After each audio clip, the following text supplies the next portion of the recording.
Hey, what's going on YouTube? Alabama Reloader here. So today's video, we're gonna be going over this guy, Richard's Winchester Model 670, chambered in 30-06. Just got back from the range. I need to make a cup of coffee.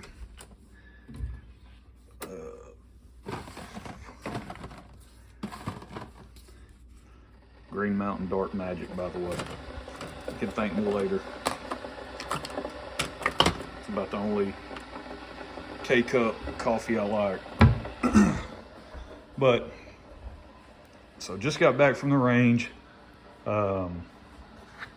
And man alive, I love it when a project comes together. You know, I was hoping, the hope was that we wouldn't have to put too many rounds through this rifle. This is one that my buddy Richard bought when he was, I think he said he was 12 years old, paid 40 bucks for it, I believe is what he said. So it has some age to it. It is not new by any means. I mean, it doesn't have the latest and greatest. Let's see if I can focus. There's pitting on the end of the barrel, some pitting in the barrel. I mean, it's it's not a showpiece by any means, but it's one that he's had for a long time, and he asked me if I would work up some hunting, you know, work up a good hunting load in it, because his plan coming up this coming deer season in the fall and winter, he's wanting to take some deer with it. I don't know if it's been a long time since he's killed a deer with this rifle or what, but he was wanting to carry it. That's kind of his mission, I think is what he said, this upcoming hunting season. He only wants to carry this rifle. So we started off with this is kind of the specs here, what we're using, new Starline brass, and then the primers we're using S&B large rifle. Primer powder is Ramshot Big Game. Our cartridge overall length, we went with the Nosler 150 grain ballistic tip, and the cartridge overall length is 3.320. So that's the overall length. That's what we ran the whole time. And I used Nosler's load data with, they have Ramshot Big Game in their load data, and that is the best velocity powder that they have. Now, due to the age of the rifle, I did not want to start. If you go watch the 6 ARC videos that I'm doing, you'll know, I mean, we're basically starting at max and you know, running into pressure and all kinds of fun stuff over there. But this is right the opposite. This is something where I started at the minimum charge that was listed in the manual, which is 54 grains. And I worked my way up in 0.3 of a grain increments on the powder. And all of these charge weights were thrown using the RCBS Charge Master Lite. And so, and it was just 3-shot groups, 54 up through 55.8. And so initially we had 7 test groups, 7 3-shot test groups. And that's what these dots here are. There's only 6 dots here. That's because the 7th one, I actually used the first group to make my scope adjustment. So the 54 grain group, it kind of got washed out because it was just used to get on paper and get the scope, make some adjustments, because this thing was not, it wasn't very close. Whenever I did a bore sight on it, I had to make some initial adjustments and then use that first 3-shot group to get it dialed in. And then, so basically we started off with actual groups at 54.3. And that was the best group that we had out of the first 7 that we tested. So 54.3, 54.6, 54.9. So you see those 3 there, those 3 there. 55.2 would be those 3 there. Ignore that shot. That's from actually a different rifle altogether. And then 55.5, which was these 3. And then, so you had all that, and then it tightened back up at 55.8. So we kind of hit a stretch there where it wasn't a combination that this rifle liked. Not to say that you can't go in here and tweak the overall length and, you know what I'm saying, and all that stuff. You can definitely come in here and do some seating depth tests like with this one, you know, with the 54.6. I kind of liked this range simply because, you know, we had 2 shots very similar, and then we dropped this one, and on a rifle like this, where the trigger pull, I mean, I don't even know what it is, but it's heavy. It's very, the only thing heavier is these little single shot rifles, like the handy rifles. That's about the only thing heavier in terms of a trigger pull. It's got a crisp trigger. Now it will break clean and all that, but you basically start off right there at the wall, and you got to give it some pressure to get the thing to break. So that takes some getting used to when you're trying to shoot it, and especially when you're trying to shoot it for groups. So that could have definitely been me. And so that's why I was very interested in that 54.3 to 54.6 grain range there. And so I didn't want to mess with anything higher than this. Really, we're just looking at finding a very good load, a repeatable load that Richard can go out. He's going to be taking shots probably 200 yards and in. So, I mean, we can zero this thing at 100. He can hold on the vitals of a deer out to 200, and it's a dead deer all day long. So that's essentially what we did.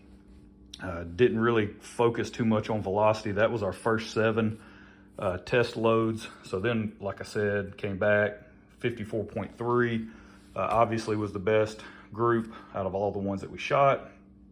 And so I wanted to come back and test that again. We were hitting just a little bit to the right, so I did make a scope adjustment after this first group. So I came back and I loaded up. This was 54.2, 54.3, and 54.4. And I made the scope adjustment after this group, so I just came left 1 MOA, and we're dialed in. The scope is zeroed, and it's good to go. So between these 3 groups here, you know, you're looking at 0.822, 0.908, 0.735. So, you know, really good in terms of a validation of the groups. You know, you're not seeing any crazy point of impact shift. I mean, I know that one did drop one just a little bit lower. When you look at all 3 of these groups, you know, that one's kind of out of character just a little bit, but it could just be that, hey, this is the overall group size and you're going to go from this guy down to this guy. Well, I guarantee you, again, like I said, this is a dead deer. What this tells me is I can throw 54.3 all day long in that Charge Master Light, and it's got plus or minus 1/10 of a grain accuracy. So if it throws 54.2, we're fine. If it throws 54.4, we're fine. So this is what you want to see. This is the result that I was hoping for. We're not looking for, you know, 1/4 inch groups out of this rifle. That was never the expectation. It was always 3-shot group under 1 inch, you know, and then be able to follow that up and verify and validate that, which we have done. And so this is done. This project is done. This was a very quick one. This was a quick turnaround, much faster than the previous, oh, my coffee's done. I'm over here rambling.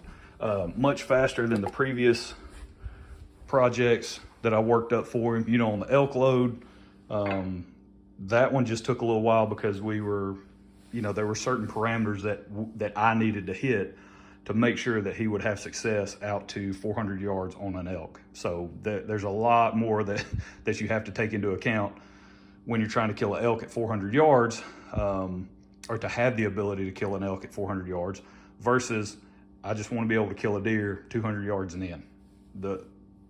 You know, you have to take a lot of stuff into account when you're going after elk versus just shooting a whitetail deer a couple 100 yards and in. So big difference there. But that's all we want right there. 54, probably just going to call it 54.3. That'll be the load. I have a lot of confidence in that load, and that if we go slightly low, just a 1/10 low or a 1/10 high, I mean, it's, again, dead deer all day long. Can't really argue with that. So that's really where we're going to leave it on this 30-06 load workup. This has been a very successful project, very short project, not a lot of content generated by this project, but this just, in my opinion, this goes to show just how well Ramshot Big Game performs as a powder in 30-06. This is 2 different rifles now, 2 different bullet weight combinations. You know, for the elk load, it was the 168 grain Barnes, and now this is the 150 grain Nosler ballistic tip. 2 different rifles, and it shoots really well. It's a good powder for 30-06. So if you're out there loading for 30-06, which I'm sure a bunch of you guys are, because this is, and I cringe when I say it, the most versatile cartridge that's available, especially if you hand load. And I cringe when I say that. It is a solid round overall. It'll do anything you need it to do, kill anything you want to kill in North America. Bottom line, it just will. And so if you're reloading for this or loading for 30-06, you really need to get your hands on Ramshot Big Game, and that's a powder that it's coming available. I mean, I see it online quite a bit in stock. So I mean, you guys really need to get your hands on it and try it out if you haven't already. And another thing too, you know, we can only hold so tight with a 3-9 scope. So 9 power, you know, in a 1-inch tube. There's only so, you know, you can only hold so tight on a target. And so some of this could definitely be shooter induced, again, between the trigger, the optic. But this definitely exceeds expectations when I began the project. So that's it. I'm gonna load up. I'll load up 50 rounds. It'll all be in new Starline brass. I'll load up 50 rounds and hand that over to him, and he's good to go for as long as he wants to shoot this thing and stack up as many deer and hogs as he wants to with it. So that's it. That's where we're gonna leave it. So that is the wrap up of the 30-06 project, the Winchester Model 670 from my buddy Richard. I did find my tripod for to be able to actually hold my phone, and so I was gonna get some range footage today, but there were a few people out at the range and some folks right down from me shooting an AR, and man, just a blast from that thing. It's just so loud, and anytime, and I've even noticed it when I shoot and I'm filming with my phone, it kind of, you know, it jacks up the sound of the videos whenever I do that. So I just didn't want, you know, the video to constantly, the sound to be getting all weird because they're just, you know, blasting an AR just a couple benches down from me. So didn't really want to mess with that. So that's why there's no range footage, but I did finally track down my tripod. So hopefully I can get some range footage moving forward of some of these other projects. But that's it. We are done. So 54.3, load it up and send it. All right, that's it. Y'all have a good one.